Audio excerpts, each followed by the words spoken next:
Bismillahirrahmanirrahim. Assalamualaikum warahmatullahi wabarakatuh. Alhamdulillah wassalatu wassalamu ala Rasulillah Muhammad ibnu Abdillah wa ala alihi wa sahbihi wa mawalah, amma ba'd. Puji dan syukur kita panjatkan kehadirat Allah Subhanahu wa taala. Salawat dan salam selalu tercurahkan kepada junjungan kita baginda Rasulullah sallallahu alaihi wasallam. Jamaah yang dimuliakan Allah Subhanahu wa taala, kita lanjutkan kajian tentang Rasulullah sallallahu alaihi wasallam bercerita tentang neraka. Ya. Yang selanjutnya adalah bagaimana gambaran tentang perhitungan amal di yaumil akhir nanti. Allah Subhanahu wa taala berfirman dalam surah Al-An'am ayat 62. Thumma ruddu ilallah maulahumul haq ala lahul hukmu wa huwa asra'ul hasibin. Ketahuilah bahwa segala hukum pada hari itu kepunyaannya, dan dialah pembuat perhitungan yang paling cepat. Jadi segitu banyak manusia, Allah Subhanahu wa ta'ala sari'ul hisab, maha cepat hitungannya. Tidak ada yang sulit bagi Allah Subhanahu wa ta'ala menghitung seluruh amal manusia sebanyak apapun. La yughadiru saghiratan wala kabiratan illa ahsaha. Allah tidak meninggalkan hal yang kecil dan hal yang besar, semuanya dihitung oleh Allah Subhanahu wa ta'ala. Semuanya tidak ada yang luput dari perhitungan Allah Subhanahu wa ta'ala. Dalam surah Al-Insyiqaq ayat 7 sampai dengan ayat 12 Allah berfirman, adapun orang yang diberikan kitab dari sebelah kanannya, maka ia akan diperiksa dengan pemeriksaan yang mudah. Dan dia akan kembali kepada kaumnya yang sama-sama beriman dengan gembira. Adapun orang yang diberikan kitabnya dari belakang, maka dia akan berteriak, celakalah aku. Dan dia akan masuk ke dalam api yang menyala. Ya, jadi seseorang sudah tahu apakah dia masuk neraka atau tidak dengan cara diberi kitab. Kitab catatannya selama dia hidup di dunia. Kalau diberikan dari kanan, berarti dia merupakan ashabul jannah. Tapi kalau diberikan dari kiri atau dari belakang, maka itu sudah merupakan ciri bahwa dia adalah ashabun nar, penghuni neraka. Semoga Allah Subhanahu wa ta'ala memberikan kita kitab catatan kita selama di dunia dari kanan. Amin ya rabbal alamin. Kemudian dalam surat Al-Haqqah ayat 18 sampai dengan 29. Ya. Allah Subhanahu wa ta'ala berfirman, pada hari itu kamu dihadapkan kepada Rabbmu. Tiada sesuatu pun dari keadaanmu yang tersembunyi. Adapun orang-orang yang diberikan kepadanya kitab dari sebelah kanan, maka dia berkata, ambillah, bacalah kitabku ini. Sungguhnya aku yakin bahwa sesungguhnya aku akan menemui hisab terhadap diriku. Maka orang itu berada dalam kehidupan yang diridhoi, dalam surga yang tinggi. Buah-buahannya dekat. Kepada mereka dikatakan, makan dan minumlah dengan sedap disebabkan amal yang telah kamu kerjakan pada hari-hari yang telah lalu. Adapun orang-orang yang diberikan kepadanya dari sebelah kirinya, maka dia berkata, wahai alangkah baiknya kiranya tidak diberikan kepadaku kitab ini, dan aku tidak mengetahui apa hisab terhadap diriku. Wahai kiranya kematian itulah yang menyelesaikan segala sesuatu. Hartaku sekali-kali tidak memberikan manfaat kepadaku. Telah hilang kekuasaan dariku. Jamaah yang dimuliakan Allah Subhanahu wa ta'ala, tidak ada yang membuat bahagia di akhirat kelak kecuali kita menerima kitab catatan kita dari kanan. Dan tidak ada yang membuat kita sengsara, tidak ada yang membuat kita sedih kecuali ketika kita menerima kitab catatan kita dari kiri. Ketika itu harta tidak ada bermanfaatnya lagi, kekuasaan tidak bermanfaat lagi, ya, kekuatan tidak ada manfaatnya lagi. Tidak ada artinya semua itu. Atribut-atribut duniawi Ya. Harta-harta semuanya tidak ada manfaatnya, ikhwatal iman. Yauma la yanfa'u malun wala banun illa man atallaha biqalbin salim. Hari di mana tidak bermanfaat lagi harta dan anak-anak kecuali mereka yang datang kepada Allah dengan hati yang selamat.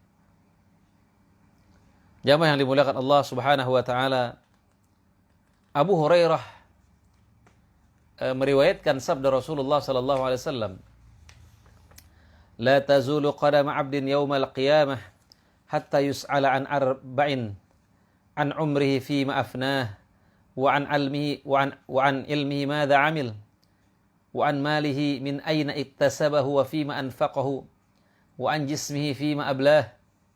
Tidak tergelincir kedua kaki hamba sehingga ditanya tentang 4 perkara. Tentang umurnya, untuk apa dia habiskan. Umur disebut dengan umrun seakar dengan kata-kata ma'mur. Artinya dia layak disebut dengan umur sejauh mana kita memakmurkan usia.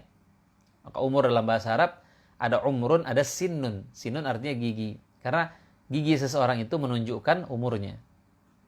Jadi kalau orang bertanya kamu umruk, sebenarnya adalah sudah berapa tahun usia yang kau makmurkan untuk taat kepada Allah Subhanahu wa taala.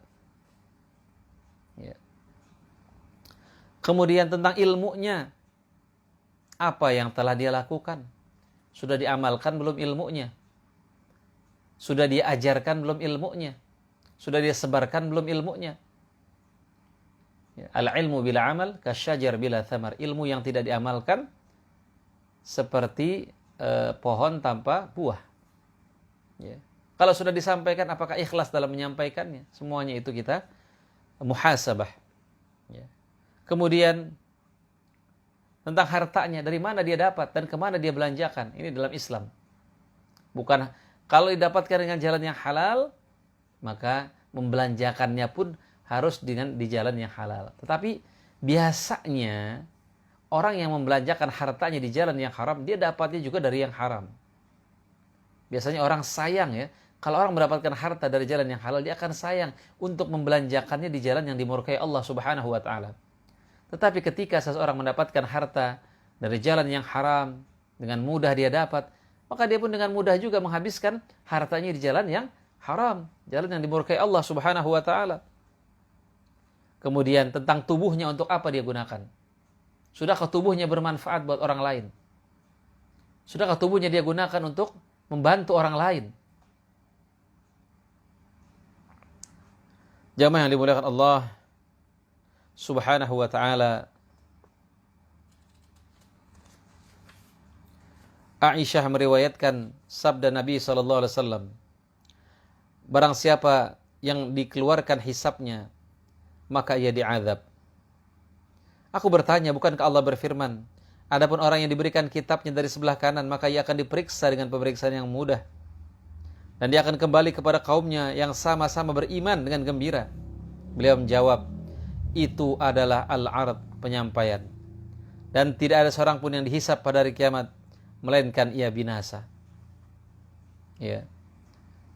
Kita menghadapi hisab saja sudah Masya Allah. Walaupun nanti seseorang itu akan masuk surga, tetapi hisab itu sudah merupakan sesuatu yang sangat-sangat mengerikan. Karena yang menghisab langsung Allah Subhanahu wa taala yang tidak pernah salah hisabnya. Aisyah radhiyallahu anhu meriwayatkan juga bahwa ia mengatakan Rasulullah bersabda, berlaku benarlah, saling dekatlah, dan berikan kabar gembira. Karena yang memasukkan seseorang ke dalam surga bukan amalnya. Mereka bertanya, termasuk engkau wahai Rasulullah? Beliau menjawab, termasuk aku. Hanya saja Allah meliputiku dengan rahmatnya. Ya. Sudah pernah kita sampaikan ini, bahwa kita tidak bisa masuk surga karena amal kita. Karena amalan kita begitu sedikit. Ya. Tidak cukup dengan surga yang seluas langit dan bumi, tetapi karena kasihannya Allah, ya, maka Allah masukkan kita ke surga dengan rahmatnya. Tapi ingat, rahmat itu diperoleh dengan kita beramal saleh. Ya.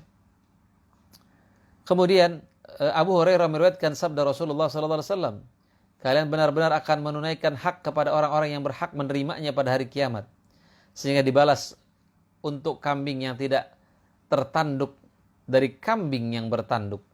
Ya, semuanya akan dihisab. Jika ada hak-hak yang dizalimi sekecil apapun, ya, nanti akan ditunaikan pada hari kiamat. Ya. Mungkin kita waktu kita kecil, waktu kita SD, kita beli bakwan, ya, beli gorengan, belinya 3 tapi ngambilnya 5, itu juga akan dihisab. Ya. Abu Hurairah meriwayatkan sabda Nabi sallallahu alaihi wasallam, segala sesuatu benar-benar akan berbantah-bantahan pada hari kiamat, hingga 2 ekor kambing tentang perkara tanduk menanduk. Ya. Ya.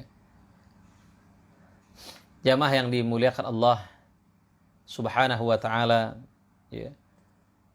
Jadi sampai tentang perkara kambing yang saling tanduk menanduk. Bagaimana ini? Apakah majikannya ini mengawasi atau tidak kambingnya? Kenapa kok dibiarkan sampai tanduk menanduk, mungkin ya sampai berdarah?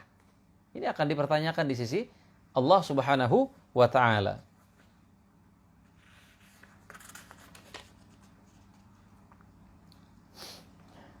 Ummu Salamah menuturkan, Rasulullah berada di rumahku dan tangannya memegang siwak. Lalu memanggil dayangnya atau pelayannya Ummu Salamah hingga tampak kemarahan di wajahnya. Kemudian Ummu Salamah pergi ke kamar. Ternyata menjumpai pelayan tersebut sedang bermain batu. Maka Ummu Salamah mengatakan, mengapa aku melihatmu bermain-main dengan batu ini? Padahal Rasulullah memanggilmu. Ia menjawab kepada Rasulullah, tidak demi zat yang mengutusmu dengan hak, aku tidak mendengarmu. Rasulullah bersabda, seandainya bukan karena qisas, niscaya aku telah memukulmu dengan kayu siwak ini. Rasulullah memukul dengan kayu siwak. Saya takut nanti dia qisas, dituntut di hari kiamat. Ya, karena memang pembantunya tidak mendengar. Ya, apalagi seorang suami memukul istrinya, itu juga akan dihisab. Jangan. Ya, jangan dipukul istri kita. Ya. Rasulullah sallallahu alaihi wasallam bersabda, "Ma akraman nisa illa karim."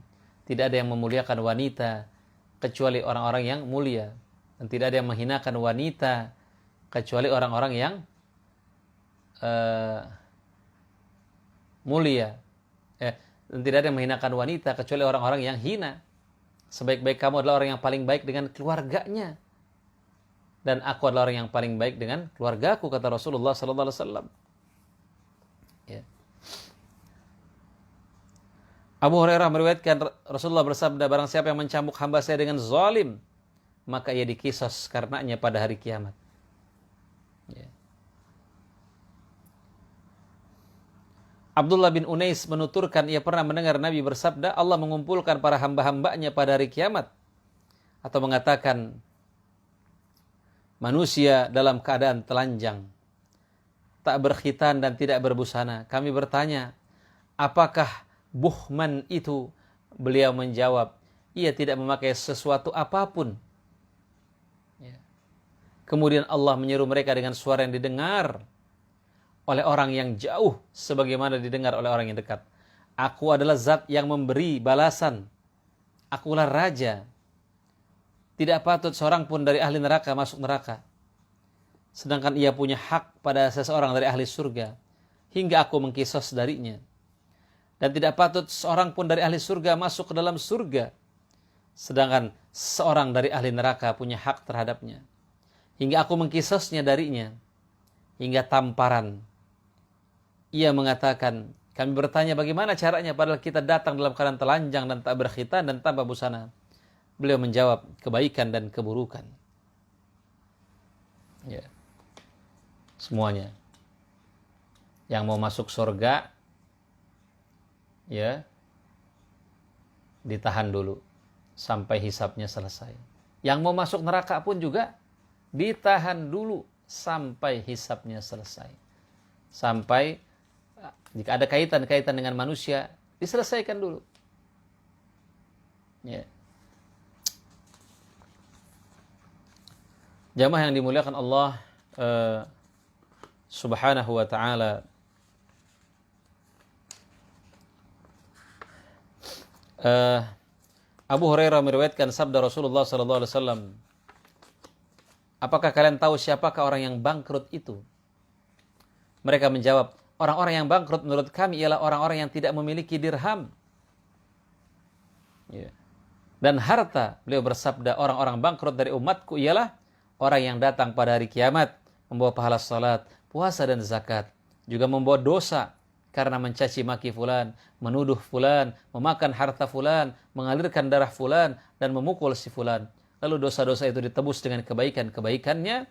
Jika kebaikannya telah habis sebelum menyelesaikan kewajibannya, maka keburukan mereka ditimpakan kepadanya. Kemudian dia dilempar ke neraka. Auzubillah, jangan sampai kita menjadi orang yang muflis di hari kiamat. Menjadi orang yang bangkrut di hari kiamat. Ya. Sebangkrut-bangkrutnya orang adalah orang yang bangkrut nanti di hari kiamat. Kalau kita bangkrut di dunia, kita hanya bangkrut sementara. Ya, tetapi kalau kita bangkrut di akhirat, ya, kita bangkrut selama-lamanya. Jamaah yang dimuliakan Allah Subhanahu wa ta'ala,